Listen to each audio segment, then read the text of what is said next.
And when I came back to the barracks, I found people are being selected for missions in Uganda, and that mission is really dangerous. So whenever LRA commanders tell you that the mission is dangerous, you must be prepared that the mission is really dangerous. So that mission is to punish the Kitgum district for their collaborating with the enemies. That's the UPDF, Uganda People Defense Force. So that missions, I got involved in it. I also I I was selected among the people who are supposed to come to Uganda, and we came to Uganda. I in the missions, it was terrible missions. Like for the whole month, we were doing nothing but killing the civilians in the Kitgum districts. You get a homestead like this, you gather all people together. You can either throw them in a hearse and burn them like that alive, or you can just act them with the axes or machete. It's just any kind of killing that you wish to do it, they just do it. Luckily, I never participated in it because I was in artillery, so all the time was holding bombs and other strong weapons. So I don't have time to participate in that things. But some of my colleagues were doing it, and it's fun doing it because you're really used to killing, and you don't mind this is a human being you're killing, or you just destroy everything, even the dogs, even the cow, goats, everything was just destroyed. Any lives, because one thing that we are commanded is to not leave. There happened one day that we went to the river. We went to the water point to collect some water, and I was leading.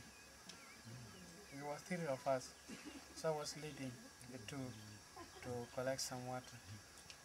And then I began thinking of to escape from Sudan, because it seems that's the only opportunity for me.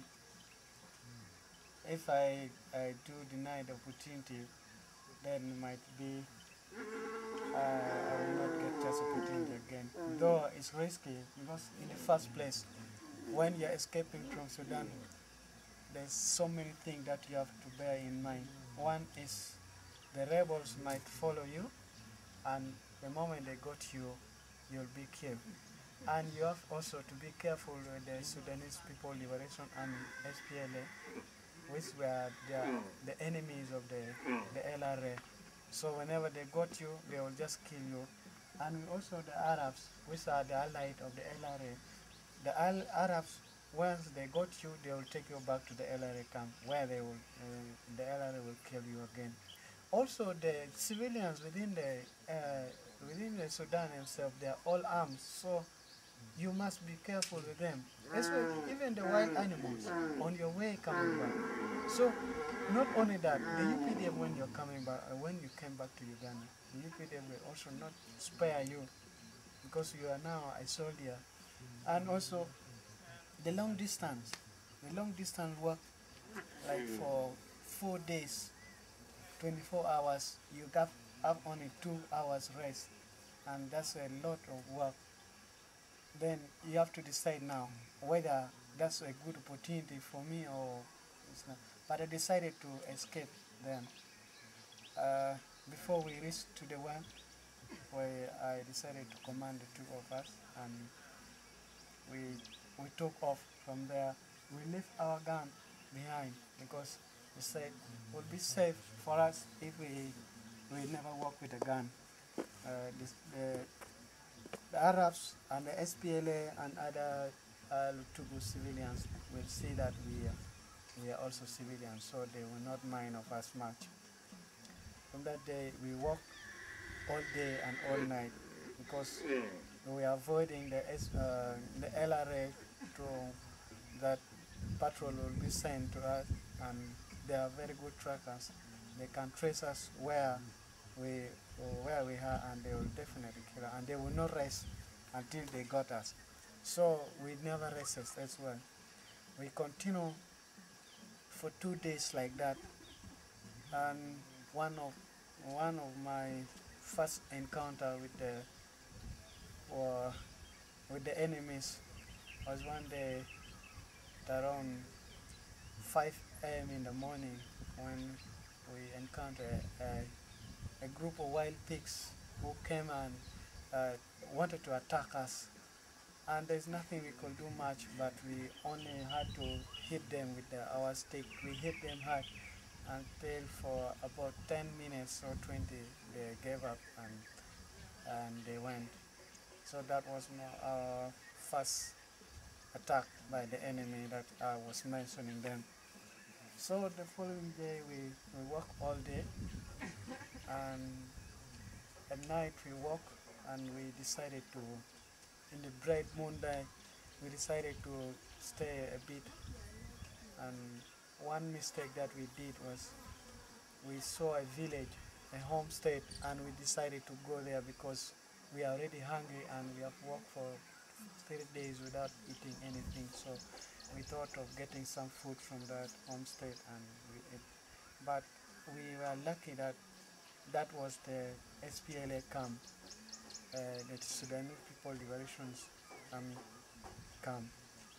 But luckily we also managed to escape, though they fired us. They fired us at, but we managed to escape them, and they never bothered to follow us much, because they thought we are just civilians, and maybe we are mistaken to enter the barracks. And there we went. So another thing also, on the 4th day that happened is the Arabs. We saw 2 Arabs, and that was the daytime. Those Arabs also, they fired us, but they never bothered to follow us much, because they also saw us with empty-handed, so they thought we are not armed and we are not soldiers. So we managed to run away from them, though we ran as fast as we can. You know, Arabs are lazy, so they don't want to bother themselves following us much. And then we walk until finally we reach to Uganda border. When we reach the Uganda border, we enter into an ambush that we never knew.